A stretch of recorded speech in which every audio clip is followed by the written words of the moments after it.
One of the things I always wanted to know was what does God feel like? What does God feel like as the creator or as the creative principle? It feels ecstatic, right? It feels like ecstasy, but it also feels like great urgency.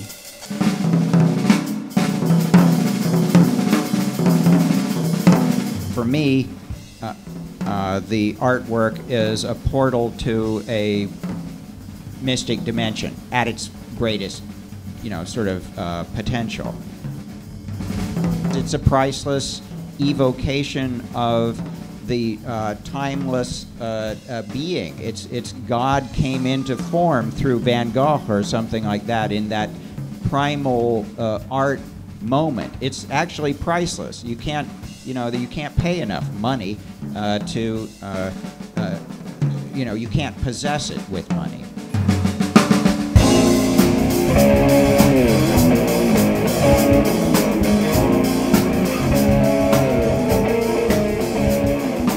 There is a creative force that is also a spiritual force. There's been a denial, and which always shocks me, that the arts themselves, which deal so much with imagination and the inner flow of consciousness, could have bought into the materialist paradigm. But nevertheless, surprisingly, at least not just the art market itself, but many artists have gone through the same kind of painful alienation.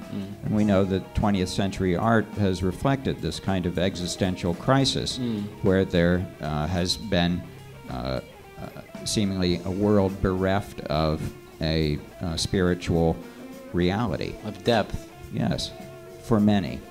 And we can see that some of the most, I guess, well-regarded art of the recent past, from pop art on, has dealt with the surfaces of things and has dealt with the materially obsessed humanity. Well, which is a reflection of postmodern values of narcissism and materialism, right? That's what the art's a reflection of.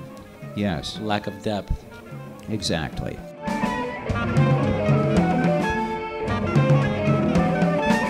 And also, we can go into the whole nihilist maelstrom and look at the self-destructiveness of humanity, and those who would read the papers and to get an idea of who we really are might be making art about that kind of negative and self-destructive world. So it's important for art to provide an adequate mirror to the entire spectrum of humanity and of our world, but it has been to the neglect in some cases of the pointing out the higher possibilities.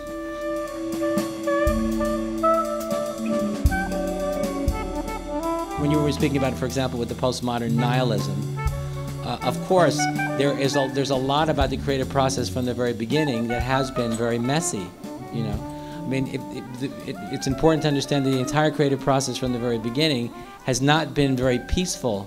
And when God decided to create the universe, it wasn't a peaceful, lovey-dovey event from the very beginning. You could even say that the Big Bang was an act of incredible violence from a certain point of view. And as stars would collide into each other, there would be enormous explosions. So there's tremendous conflict and chaos. But out of the creative conflict and chaos, higher compounds emerge that eventually, over billions of years, made it possible for life to emerge.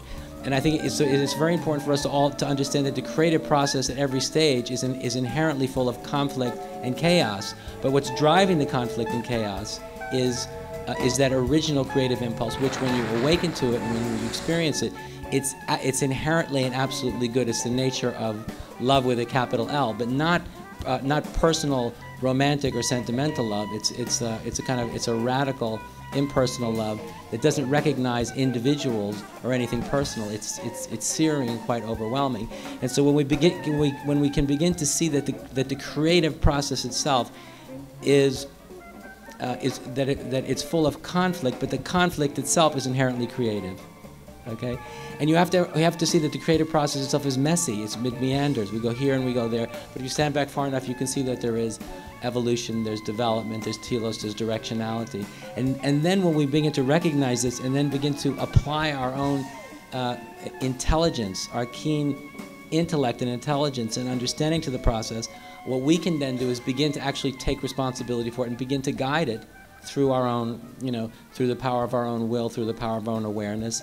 And ultimately, it's something we can begin to come together in. And then what we begin to come together in and as is the creative principle itself. It begins to awaken within us. And when that's not only an idea, but a conscious living experience that we begin to share with each other, our relationship to life changes in a very dramatic way. And I think that really does respond to the nihilism, to the postmodern nihilism and flatness and deadness that you were speaking about in the most direct way, because it compels us to take responsibility for the inherent goodness that created us and that is driving us right now.